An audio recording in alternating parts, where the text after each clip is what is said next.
அனைவருக்கும் வணக்கம். உண்மை செய்திகள் உடனுக்குடன் கிடைக்கணும்னா மறக்காம நம்ம சேனல் சப்ஸ்கிரைப் பண்ணி பெல் ஐகானையும் சேர்த்து பிரஸ் பண்ணிக்கோங்க.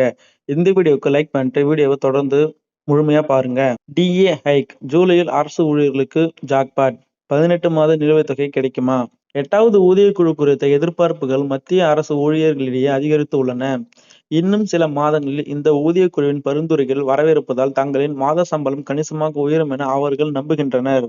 7வது ஊதியக்குழுவின் கீழ் தங்களுக்கு அகவிலைப்படி நிலுவைத் தொகை கிடைக்குமா என ஊழியர்கள் காத்துக் கொண்டிருக்கின்றனர். குறிப்பாக கொரோனா காலகட்டத்தைச் சேர்ந்த 18 மாத நிலுவைத் தொகை குறித்து பல கேள்விகள் எழுந்துள்ளன. அகவிலைப்படி குறித்து மத்திய அரசு இதுவரை அதிகாரப்பூர்வமாக எந்த அறிவிப்பும் வெளியிடவில்லை. கொரோனா காலத்தின் 18 மாத நிலுவைத் தொகை வழங்கப்படாது என்று அரசு ஏற்கனவே தெரிவித்திருந்தது. இதனால் இந்த ஆண்டு ஜூலையில் அகவிலைப்படி உயர்வு கிடைக்குமா என்ற சந்தேகம் எழுந்துள்ளது. மத்திய அரசு ஊழியர்களுக்கு ஆண்டுக்கு 2 முறை, அதாவது ஜனவரி மற்றும் ஜூலை மாதங்களில் அகவிலைப்படி அரசு உயர்த்துகிறது. வழக்கமாக ஜனவரி மாதத்திற்கான உயர்த்தப்பட்ட அகவிலைப்படி ஏப்ரல் மாத சம்பளத்துடன் சேர்த்து வழங்கப்படுகிறது. இந்த ஆண்டும் அகவிலைப்படி 2% உயர்த்தப்பட்டது. இப்போது மத்திய அரசு ஊழியர்கள் அனைவரும் ஜூலை மாத அறிவிப்புக்காக ஆவலுடன் காத்துக் கொண்டு இருக்கின்றனர். ஜூலை மாத அகவிலைப்படி உயர்வை பெறுவதற்கு ஊழியர்கள் செப்டம்பர் அல்லது அக்டோபர் வரை காத்திருக்க வேண்டியிருக்கும். இந்த முறை அறிவிக்கப்படும் அகவிலைப்படி 7வது ஊதியக்குழுவின் அடிப்படையிலேயே இருக்கும். ஏனெனில் அடுத்த ஆண்டு ஜனவரி முதல் 8வது ஊதியக்குழு அமலுக்கு வரும் என எதிர்பார்க்கப்படுகிறது.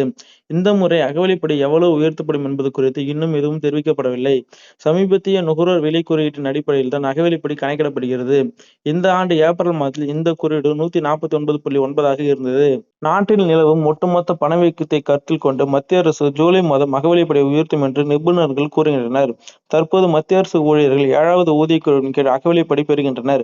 எனவே ஜூலை மாதத்தில் உயர்த்தப்படும் அகவிலைப்படி 8வது ஊதியக்குழுவில் சேர்க்கப்பட வாய்ப்பில்லை.